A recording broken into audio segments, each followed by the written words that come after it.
Hey everybody, how's it going? I'm Paul and with the Dicey Review, and tonight we're going to be learning how to play Dreadful Circus, the 4 to 8 player game released by Portal Games.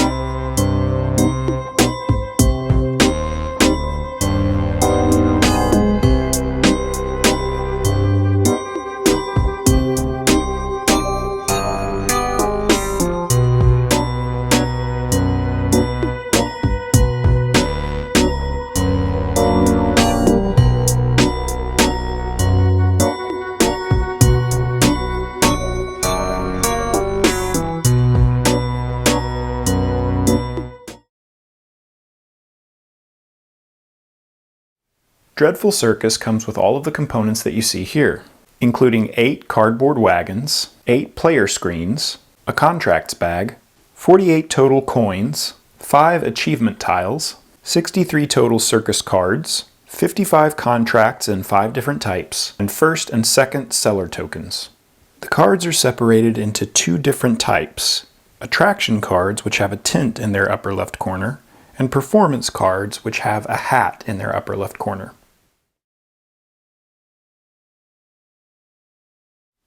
To begin setup, each player takes a player screen and places the player screen on the table in front of themselves. We're setting up for a 5-player game. Normally the game will be set up slightly differently when you're playing at an actual table, but for the purposes of the video, we're going to set it up like this. Each player will then take the wagon that matches their player color and place it face up in front of themselves. Each player then takes 3 copper, 2 silver, and 1 gold coin and places it behind their player screen.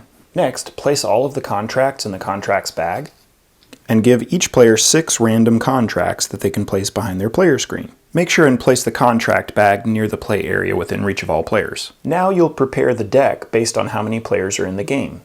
We're playing with a 5-player example, so we'll include all of the cards that have a 5+ in the bottom left corner. We'll also include all of the cards that have no symbol in the bottom left corner, and we'll make sure and remove all of the cards that have a 7+ in the bottom left. They can be placed in the box for now.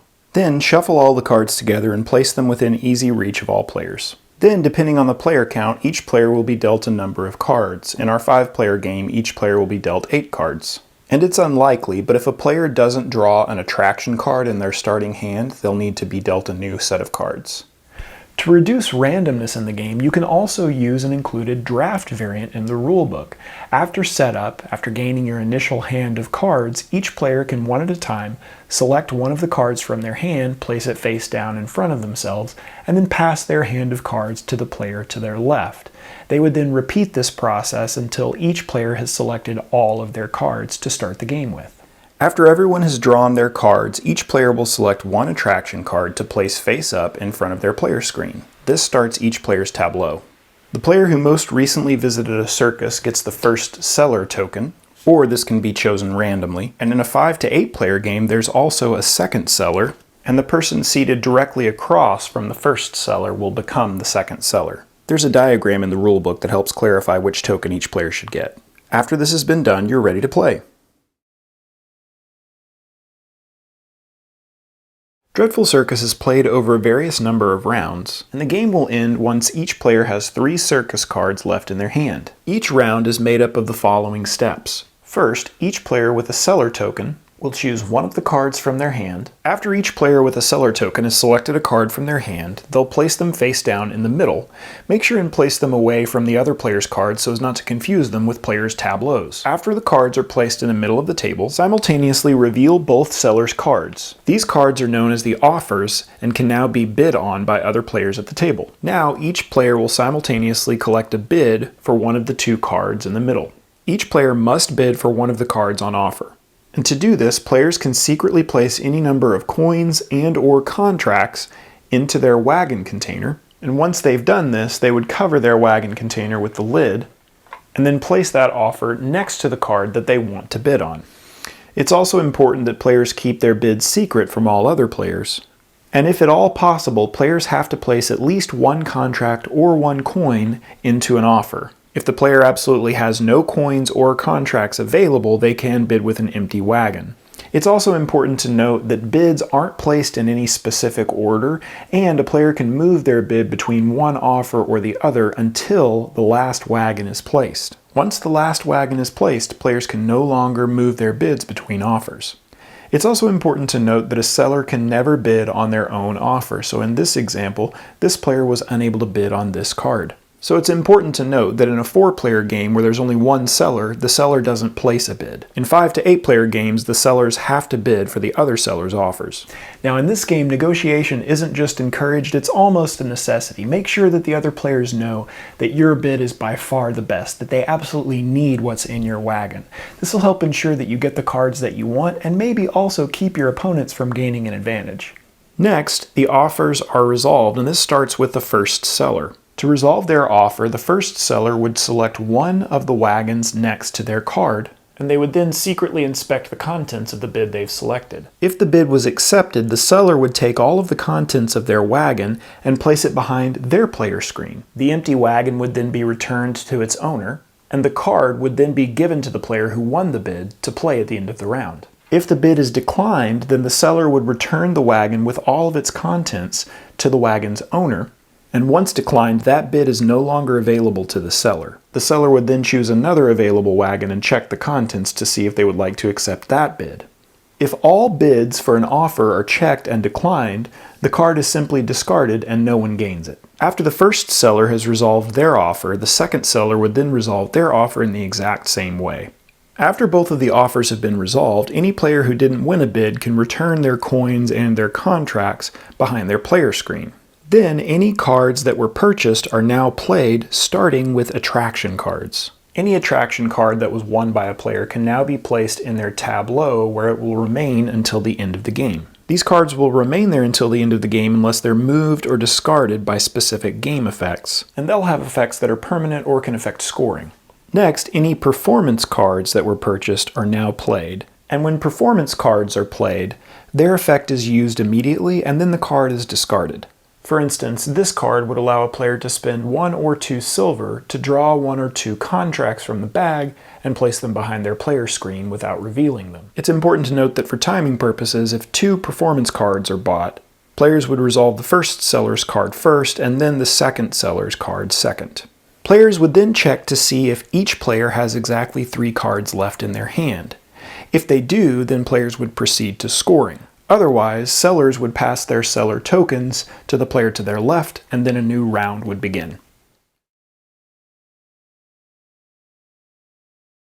Before we talk about in-game scoring, I want to briefly talk a little bit about the cards in detail. The deck of cards will contain orange collection cards, and these collection cards have one of 4 different symbols on the card. At the end of the game, players will gain a number of points depending on the number of different collection cards they have in their tableau. Players can have multiple sets of these collection cards, but a set can only have up to 3 different cards. So for instance, at the end of the game, if a player had something that looked like this, a player would have 1 complete set for the cone, the cotton candy, and the clown, and a partial set of 2 cards for these 2 different collections. The color of each card will also help you recognize the card types and how they work.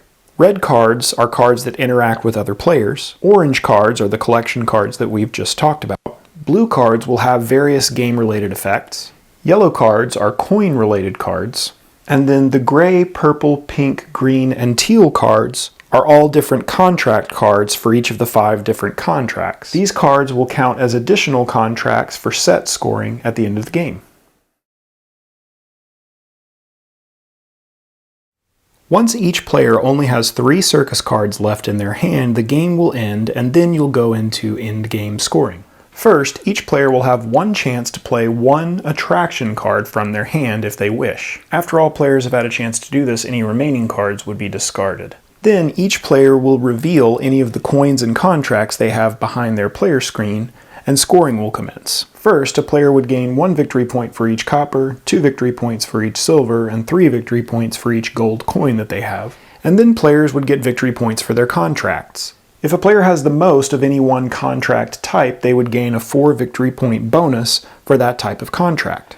For instance, if this player has the most of the Vegas contracts, they would gain 4 victory points. And if there's a tie for the most of a particular contract type, you would split the points amongst those tied players rounding down. Then each player would gain 8 victory points for each set of 4 different types of contracts that they have. So for instance, this player would gain 8 victory points for having a complete set of 4 different types. They have 4 total purple contracts, including the 2 on the card they get, 3 total pink contracts, and 1 each of the remaining type. It's important to note that each contract can only be used once for each set for scoring purposes. And then players would score any additional victory points listed on their tableau cards and for collection cards. So for instance, this player would gain 2 additional victory points for their set of 4 different contract types. And since they have 2 unique sets of collection cards, they would gain points for those cards as well. A complete set of 3 collection cards would give you 9 points, a set of 2 collection cards would give you 5 points, and a set of 1 collection card would give you 2 victory points. This player doesn't have a full set of 3, but they do have 2 different cards for 5 points, and then 1 additional card for its own set, giving the player 2 additional victory points. The player who has the most victory points is the winner. In case of a tie, the tie would be broken first by any player who might have the Themis Scale card. Then the player with the most attraction cards would win. Then the player with the most contracts, the most coins, and if there's still a tie, if the player has the first seller marker, they would win. Alright everybody, that was our video. Hopefully it was helpful and hopefully it was informative. If you have any questions still about how to play the game, please comment below or email me directly at thedicey@gmail.com and I would be happy to answer those questions. Make sure and check the channel for our upcoming videos, and if you want to connect with us, you can visit our Board Game Geek Guild or connect with us on social media. Thanks so much for watching, and until next time, I'll see you at the table.